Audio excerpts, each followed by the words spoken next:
Let's start with you, Michael. It was a wonderful game week 26 for you, I believe. The scoreline behind you can tell. But it ended up Bournemouth 0, Southampton, Liverpool 1. How do you feel about the match? From last week, rising from the top, now we're back at the bottom.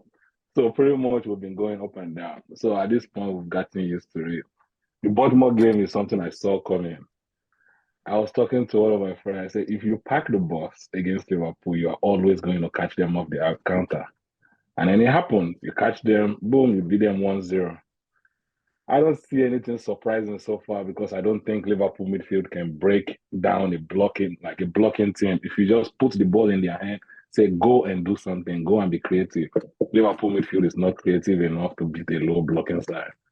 So Klopp played Basetic and Elliot. Fabinho and Elliot. Two kids that are supposed to be learning work from their master somewhere. Imagine. So like when you put those pictures together, it's not.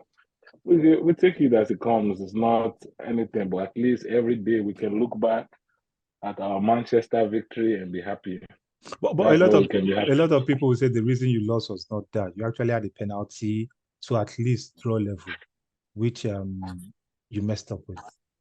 I felt like Milner should have taken the penalty, but then again, Mo Salah have been taking all the penalty for the past few years now. So it happens.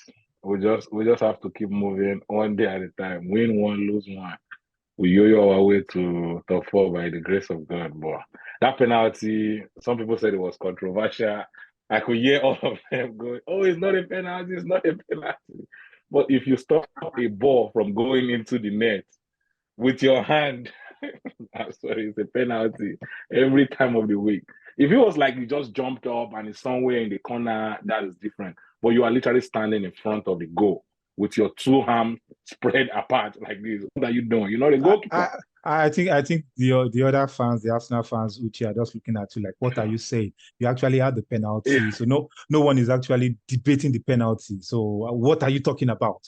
You should be talking about penalty. We missed it. That one is gone. Like there's nothing we can do. They missed it. Some people, when you miss some, you make some. You cannot change the fact. It has happened. We just move on. We take our loss and we go for the next game. Can I say something? Yeah, go ahead. I feel maybe it's like God punishing you. Maybe it will take you 7 days before you score your next goal. 7 matches. Or 7 matches, yeah, before you score your next goal. So, because Salah cannot tell us how. Like, how would you? The keeper had even gone the wrong way. He missed the post. Even if he played that in straight, like so. I'm just seeing that, I just believe that you are going to suffer for this. They did not wet their grass, that's why. They have to wet the grass. If they had like, always say before Liverpool can you hear that? They didn't wet the grass. Wet the grass properly, it's bound to happen. So the grass is your excuse. From what I'm seeing. No, it's not an excuse. Did you see how dry the field was? Like, even me watching the game, I was choking. Like, it was coming through the TV. I was choking. I was like, God, is this Aimba FC? Like, anyway, let's move on from that. It seems United fans are still hot, and Soft Life is making very light work of their defeat and still remembering the 7-0 and using that as a big consolation.